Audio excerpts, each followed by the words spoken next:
The story you're about to hear is true. The names have been changed to protect the innocent.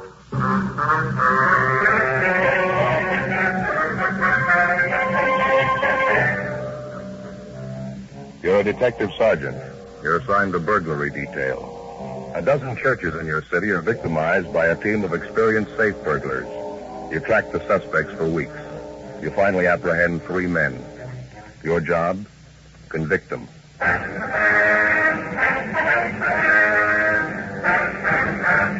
Dragnet, the documented drama of an actual crime. For the next 30 minutes, in cooperation with the Los Angeles Police Department, you will travel step by step on the side of the law through an actual case transcribed from official police files. From beginning to end, from crime to punishment, Dragnet is the story of your police force in action.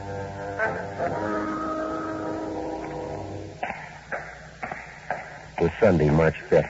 It was cloudy in Los Angeles. We were working the day watch out of burglary detail. My partner's Ben Romero. The boss is Captain Wisdom. My name's Friday. I was on the way back from the record bureau, and it was 11:30 p.m. when I got to room 25A, the interrogation room. Excuse me, Ben? Yeah, Joe? Got a minute? Yeah, sure. Wait here, Bryson. Back in a minute. All right. Yeah? Let's go out in the hall. How you doing with Bryson? Did he tell you anything? No, he won't admit a thing. How about the other 2 men? No, nothing. They're sitting tight, waiting for their lawyer to show up. Had all 3 of them checked through R&I. Bryson's a 2-time loser, burglary, GTA. His 2 partners served time for robbery. We shouldn't have too much trouble putting them away. We got a good enough collection of physical evidence. Well, maybe. Heard from the crime lab yet? No, not yet. I'd feel a lot better about it if we'd get Bryson to cop out. Let's try him again, huh? Yeah, might as well nothing to lose. Go ahead. Keep your seat, Bryson. Got a few more questions for you. Excuse me. I thought you had it all squared away by now. I thought you were going to say I could leave by now. No, afraid not, Bryson. You haven't even given us a story yet. Well, I told you I didn't have anything to do with it. It seems pretty obvious I did, and I thought you'd take my word for it. Can you think of any reason why we should? You lied to us once already, didn't you? I didn't lie to you. I told you the truth. I didn't break into that church. I didn't have anything to do with it. On the way in here, we asked you if you'd ever been arrested before, and you told us no. Our record bureau says you're a 2-time loser. Oh, well, I'm sorry about that, Sergeant. I really am. When you picked me up, I guess I got a little nervous. I didn't mean to lie to you. I was just a little mixed up, I guess. You got a little time to settle down. You ought to be able to tell us your story now. Just relax and take your time, huh? Bryson? Well, what did the other 2 fellas tell you, Miller and Henderson? Well, what difference did that make to you? Well, it might make a lot of difference, No, Sergeant. you just tell us your story. That's all we ask. What were you doing at the scene of the burglary? What business did you have there? If you weren't mixed up in it, you got nothing to hide. I haven't got anything to hide. I just don't want to involve a lot of innocent people, that's all. Anything you tell us is going to help you, you know that. Now, how about it? All right, Sergeant. Strictly confidential, huh? Well, one of those other fellows you picked up tonight, the dark-haired fella, his name's Miller. Tony Miller. He's engaged to marry my sister. Yeah, well, I said you had to do that. Well, please, give me a chance. All right. I'd like to lay it all out for you. Go ahead. Well, ever since my sister got engaged to him, I've been worried about it. I never liked him to begin with. Lately, I've been keeping an eye on Miller, him and that friend of his, Henderson. Yeah? I knew they were up to something, and then I read in the paper about that string of church burglaries, the guys breaking into churches, nothing at the safe. Yeah. Well, I had an idea it was Miller and his friend. How do you mean, Bryson? What made you think it was him? I had an idea, that's all. I couldn't prove anything. It was just a hunch. You must have had some reason to suspect him. Nothing definite, no. I just knew something was wrong, that they were up to something. Well, then, early tonight, I saw a friend of Tony Miller's at one of the bars in the neighborhood. I talked to him a while, and he finally told me that Miller and Henderson were out working a deal. Said they were going to break into a church over on 8th Street and knock over the safe. Well, how come this friend of Miller's let you in on it? Well, I guess he thought I was a pretty close friend of Tony's. He knew Tony was going to marry my sister. Anyway, when I found out about it, I got over to that church as fast as I could. I wanted to find Miller and Henderson and try and talk them out of it. I didn't want any guy who was going to marry my sister getting into trouble like that. With, maybe going to jail for burglary. No, Miller's been in jail before. I suppose you knew that. Yeah, I knew it, but that was before he was engaged to my sister. You met Miller and Henderson outside the church, did you? No, I was too late. They'd already broken into the place. So I went around the back of the church, and I saw one of the stained glass windows was broken where they'd gotten in. I climbed up on the sill there, and I could see them working inside. It was some kind of a small back room. They were working on the safe, both of them, Miller and Henderson. That's so. What'd you do then? Well, I tried to talk them out of it. They wouldn't listen. Mm-hmm. I suppose you can prove your story. I mean, that friend you met in the bar, the one who tipped you off about the burglary, I guess he'd be willing to back up his story. Well, I'm not sure, Sergeant. He might lie. He might not want to get involved. How about Miller and Henderson? They'll back it up, won't they? If you weren't involved in the deal, there wouldn't be any reason for them to implicate you with... Well, Tony Miller thinks it's my fault he's in jail. He hates me. You can't take his word for anything. Probably the first thing he'd do is lie about it, and Henderson, too. Well, and who you got to corroborate your story? Well, maybe nobody, but it's the truth. I swear to you it's the truth. I'll tell the same thing in court if I have to. They gotta believe me. You're asking a lot, Mickey. That's the way it happened, so help me. Yeah. Now, tell me the truth, Sergeant. You know I didn't have a hand in it. If it goes to court, they couldn't convict me, could they? Come on, what do you think? I think you're a liar. To the working detective, the one logical way to appraise a known criminal is by his record. You estimate him the same way you check a particular make of automobile, a racehorse, or a radio set, by past performance. By refusing to buy his trumped-up story, we didn't figure that we were doing the suspect Charles Bryson an injustice. Bryson was 37 years old. He'd spent 13 of those 37 years in prison, either the county jail or the state penitentiary. His criminal record dated back to the time he was 20 years old. Besides serving numerous shorter terms for lesser offenses in the county jail, Bryson had spent 2 terms in the state penitentiary for burglary. Despite the efforts of the probation officers, the adult authority, and the rehabilitation officials to help him, he seemed content to go along in his criminal career.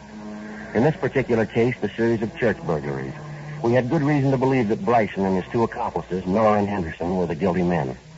All 3 of them were booked at the main jail on suspicion of 459 PC. The next morning, Ben and I checked in at the crime lab. Lee Jones, you around? Yeah, in here. Come on back. Oh, how about that? They gave the place a new coat of paint. Yeah, sure needed it. Good morning, fellas. How you doing, Lee? That set of burglary tools those thieves were using in that church last night. Just finished checking them over. Might have 2 or 3 things for you. What do you got, Lee? Have a look over here. Uh-huh. You find set of tools. I take it the thieves had a lot of practice. All 3 of them had records. How about some of the other physical evidence you got, man? One thing at a time, Joe. First of all, these tools here. Uh-huh. Small sledge, these 3 jimmy, pinch bar, and a screwdriver. I think we can tie them in with at least 6 of those church burglaries. I think we can do it for certain. Good enough for 3 convictions? I think so, if the jury's listening. Well, how you got it worked out, Lee? Tool markings? That's part of it, yeah. I want you to take a look at this pinch bar here. They did a lot of their work with this. Mm-hmm. I guess I don't have to tell you there aren't 2 identical pinch bars in the world that could leave the same exact markings on a piece of woodwork or on a safe. Yeah.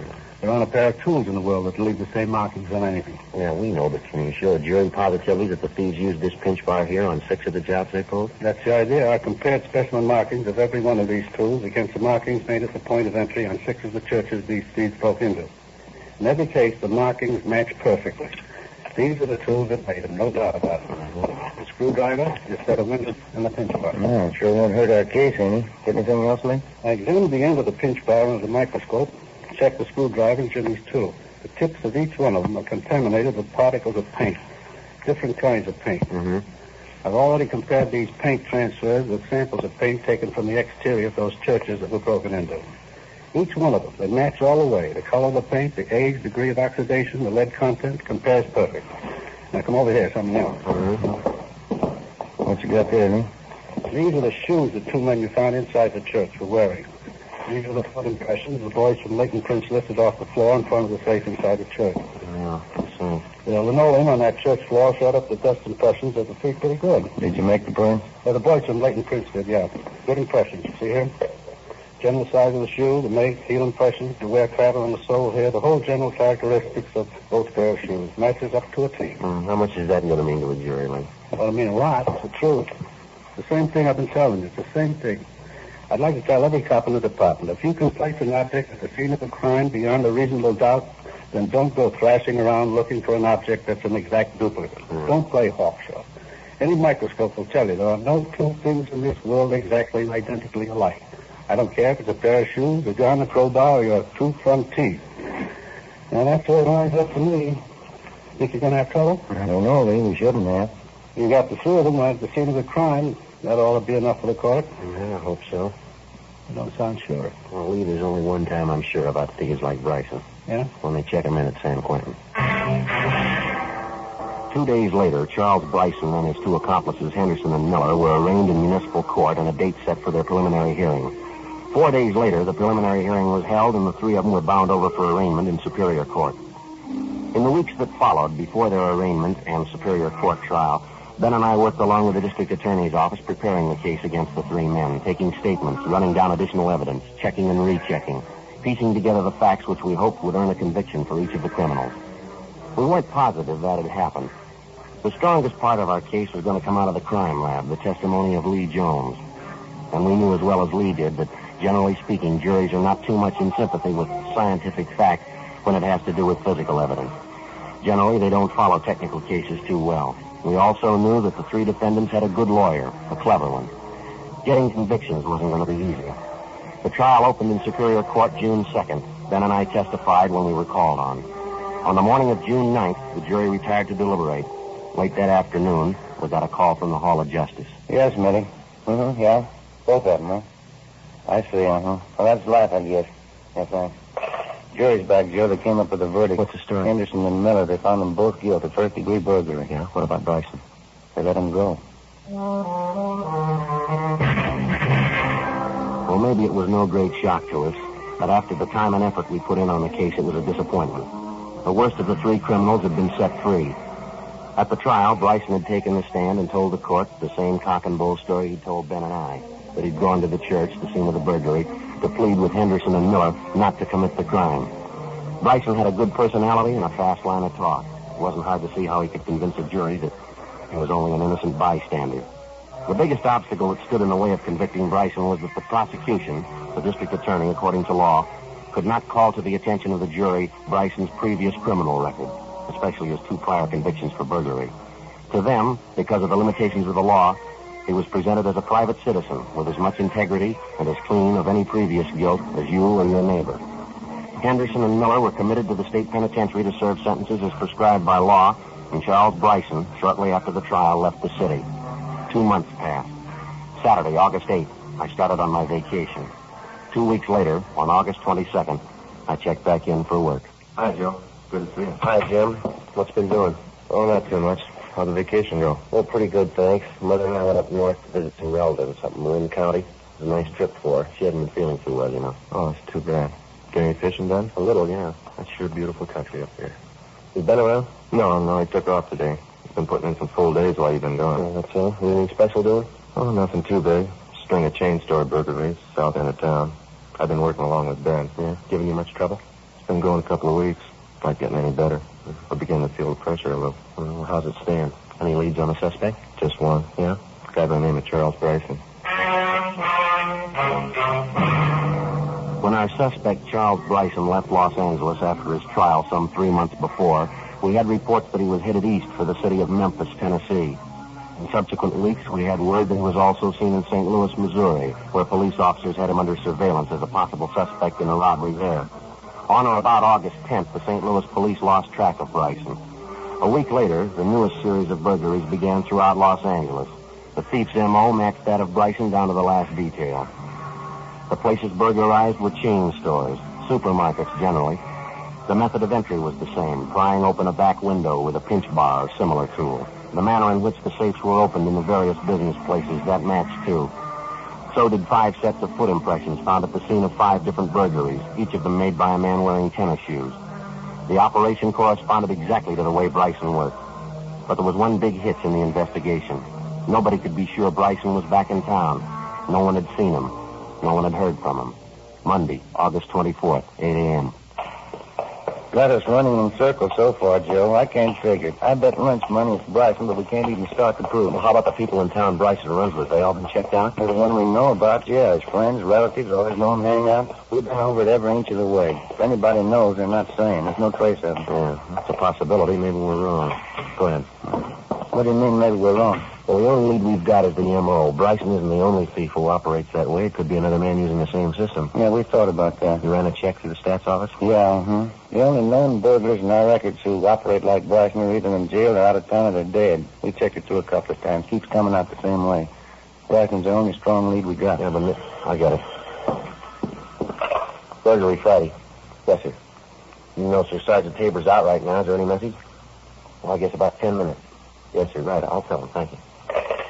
You're sure the M.O. on all these jobs matches Bryson, huh? All the way. That's what's got me stumped. If the guy is pulling these jobs and he is in town, somebody should have spotted him. These chain stores he's hitting. We've had stakeouts on him for 10 days. I've got every informant we know watching for Bryson, and not a sign. Hopefully a minute ago, Jim said they'd call back. Oh, thanks. Get this teletype this morning. I've been announcing from San Quentin. Might be a line on Bryson. Let me see. An answer on that mail watch we asked him for. What angle's this, Ben? You remember church burglaries, Miller and Henderson, through this in San Quentin? Oh, yeah. You asked Clinton for a mail watch on both of them, did you? Yeah, I figured there was a chance Bryson might write to him. Looks like it got us a lead. Well, what have they got there? Well, it's from the warden's office, and so it says, regarding your request on information concerning Charles Bryson, on August 22nd, Anthony Miller, our number 172-156J, received letter from person signing himself George Cameron. Contents of letter suspicious. Cameron, that mean anything to you? I just checked Bryson's package again down to R&I. Cameron was his mother's maiden name. Bryson's used it as an alias before, quite a few times. How about the return address on the letter, Ben? Los Angeles? Main post office, general delivery.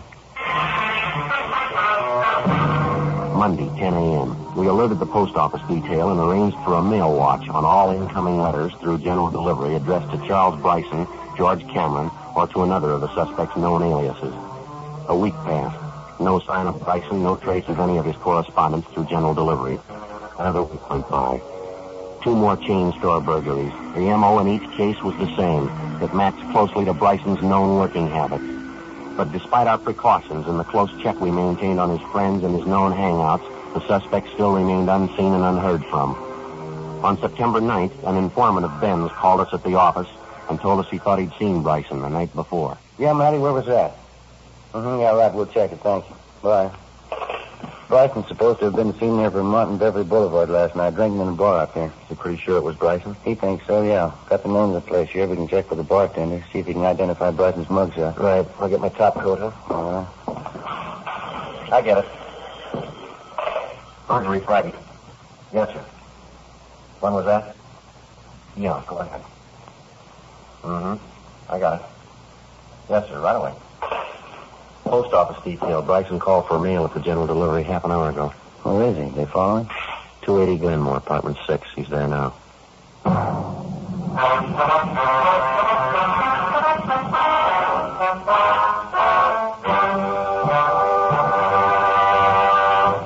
You are listening to Dragnet, authentic stories of your police force in action.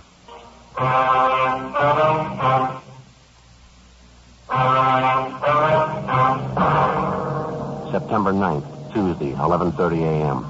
The burglary suspect, Charles Bryson, was placed under surveillance at the apartment where he'd gone immediately after calling for his mail at the general delivery window in the main post office. 3 teams of men were assigned the job of following Bryson alternately, 24 hours a day. We waited for a chance to get into his apartment and search it while it was empty, but it never occurred. Somebody was always there, either Bryson or a tall, dark-haired woman, his common-law wife. During the week that followed, the suspect was watched everywhere he went. He attempted no burglaries. On the 8th day, the stakeout was removed. 3 nights later, 2 burglaries were committed. Both jobs bore the marks of the suspect's M.O., but we couldn't prove a thing against him. We knew the setup we had was going nowhere. If we wanted to get Bryson red-handed, if we wanted a case against him that'd stand up in any court, we had to find a new approach. Lee Jones came up with an idea. There's a jar of stuff right here. The technical name for it's anthracene. I guess you heard of it? I think I've heard you mention the name, Lee. That's about all. Some kind of luminous powder, isn't it? It glows in the dark. No, not exactly. Here, take a look at some. There, you see? Colorless, odorless, no smell at all to it. It's a coal-tar product. We call it crystalline hydrocarbon. I see. Now, here's the point of the thing. When you take this anthracene powder and rub it into the surface of an object, it's completely invisible to the naked eye. You never know it's there. Here, let me show you. How about my coat sleeves? Yeah, that'll do. Dust the powder all over it. Some in your hand, too. Rub it in, like so. Now, can you see or feel any of the powder while I put it on? No, nothing there. Now, let me switch on this lamp here. This is an ultraviolet light. Now, watch when I turn it on your arm, where we rub down the powder. Well, look at your hand, Joe. Like it's lighting up. Yeah, my coat sleeve, too. It's glowing. How about it? Will this stuff rub off, Lee? Try it. You're spreading it all over yourself, everything you touch. Anything harmful in it, Lee? No. Now, watch when I turn the lamp off. You see? Gone. Never even know you had it on. Only time it shows up is under ultraviolet light. Well, does it stay on you indefinitely, Lee? Well, no, the maximum is generally about, say, 24 hours. You guarantee it'll work, huh? Well, all physics, Joe. Under the proper conditions, it's got to. It's just what I tell my classes up at the academy. Crooks and chorus girls have one thing in common. Yeah? They show up better when you put them under the right kind of light. When we left Lee Jones at the crime lab, we figured we had the potential solution in our hands, but there was still a lot to be done before we could go into any court of law with a case that we were positive was strong enough to convict Charles Bryson. Number 1, we had to get into his apartment when it was unoccupied. find the set of burglary tools he was using and douse them thoroughly with anthracene. The same for the clothes he worked in. Number 2, we had to get Bryson into custody within 24 hours after he moved on a burglary job, or the anthracene wouldn't work. Number 3, we had to find the loot taken in the burglary in his possession. 10 days passed before we got a chance to make good on the first step. I get it, Joe. Right. Burglar and Merrill. Yeah, Jim. Good. Fine, we'll be right out. Good break, Joe. And Bryson. What's that? They hauled him in on a traffic warrant, speeding. Book him into the main jail right now. Good chance to go through his apartment. What about his wife? She's still up there, isn't she? She's on her way to put up bail for him. Yeah. Apartment's empty. By the time Bryson was bailed out, Ben and I, along with Jim Tabor and Lee Jones, had combed through Bryson's apartment and finally uncovered a set of burglary tools and work clothes carefully hidden beneath the floorboards under a kitchen cabinet directly below the sink. Lee Jones contaminated each of the tools with the invisible anthracene powder and also the work clothes. We checked the apartment for any possible loot taken in the burglaries, but we found nothing. We put everything back exactly the way we found it, and then we left and went back to the office. We stood by until 4 a.m. waiting for a call that would indicate that Bryson might be out on another burglary job. Nothing happened. The next night, up until 10 o'clock, it was the same routine. At a few minutes past 10, we got a 459 call on a chain drugstore out on Alvarado Street. Lee Jones had his portable ultraviolet light all ready to go. Ben and I picked him up at the crime lab, and the 3 of us drove to the scene of the burglary. Straight back here, Lee. Can I help you with the light? I can handle it, thanks. There's the window they figure he got in. Safe's there in the corner. Yeah, there's not too much of it left. You all set, Lee? You got the extension cord for the light, Romero? Yeah, right here. I'm just plugging it in. Yeah, okay. All set. All right, switch it on, will you? Right. Well, Yep. seems like it. What do you got in the window there, Joe? Look at that. Anthracene tracks all over, foot impressions there, tool marks on the safe, blood prints on the floor, on the wall. No question. He left plenty of trail. All right, let's get him. Lee Jones put in a call to the crime lab and ordered a photographer out to take pictures at the scene of the burglary. Lee and the photographer would stay at the scene to gather physical evidence and take pictures of the anthracene prints and markings for presentation in court. 10:52 p.m. Jones packed up the ultraviolet lamp, and Ben and I took it along with us. We drove directly to Bryson's apartment. Nobody was there. No. Nobody in the bedroom either. How about that? I don't know. I don't get it. Bryson's had plenty of time to get back here. Over an hour. And what about his wife? The only time we know she left was when she had to go bail him out in that traffic warrant. Doesn't look like they pulled out, does it? There's a closet full of clothes in there, a lot of their personal things around. Yeah. Sure looks like they were expecting you to come back. We might check with the apartment house manager. He could tell us if they gave notice to move. Let's see here. What do you got? Note here on the desk. See, he says, Charlie, I'm sorry, but I told you it just doesn't work out with us. When you read this, I'll be on my way east. I don't want to be mean with you. I just think it'll work better if we forget each other, that's all. Thanks for everything so long. Signed, Ruth. Guess she doesn't like him much either. No, wait a minute. What have you done? Police officers, Bryson. I'd like to talk to you for a minute. Oh, I know who you are. I remember. What do you want? Ben, you want to plug in that light? Yeah, the outlet right over here. What is all this? You said you wanted to talk to me. What's it all about? You all set, Ben? Just a minute. All right, okay, turn it on. What are you doing? Hey, what are you trying to do to me? You've done it all to yourself, mister. Lit up like a Christmas tree, Joe. It's all over and head Hey. to foot. The clothes and hands. What is it? There's light glowing all over them. What are you doing? It's a chemical, Bryson. Harmless. Same stuff you left all over the drugstore tonight. Pack up, Ben. Come on, let's go, Bryson. Wait a minute, I don't understand it. What's this whole thing all about? You'll understand it.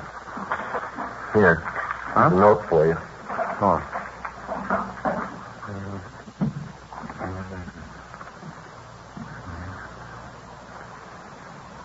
Sure. All set, Joe. Let's go, mister. I guess I didn't know. Just a tramp. I guess I should have been smart about it. Yeah, I guess so. Come on. How could I know? She said she was in love with me. I believed it.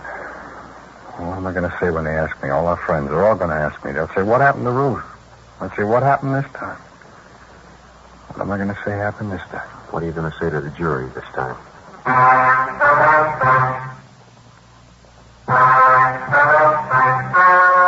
The story you have just heard was true. The names were changed to protect the innocent. On December 10th, trial was held in Superior Court, Department 86, City and County of Los Angeles, State of California. In a moment, the results of that trial.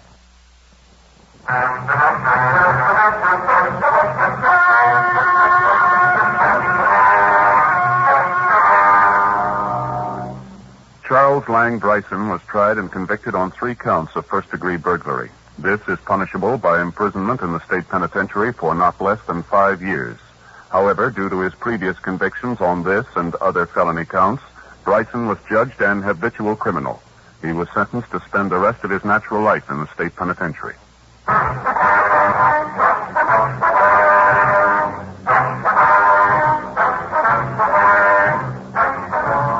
You have just heard Dragnet, a series of authentic cases from official files. Technical advice comes from the Office of Chief of Police W.H. Parker, Los Angeles Police Department.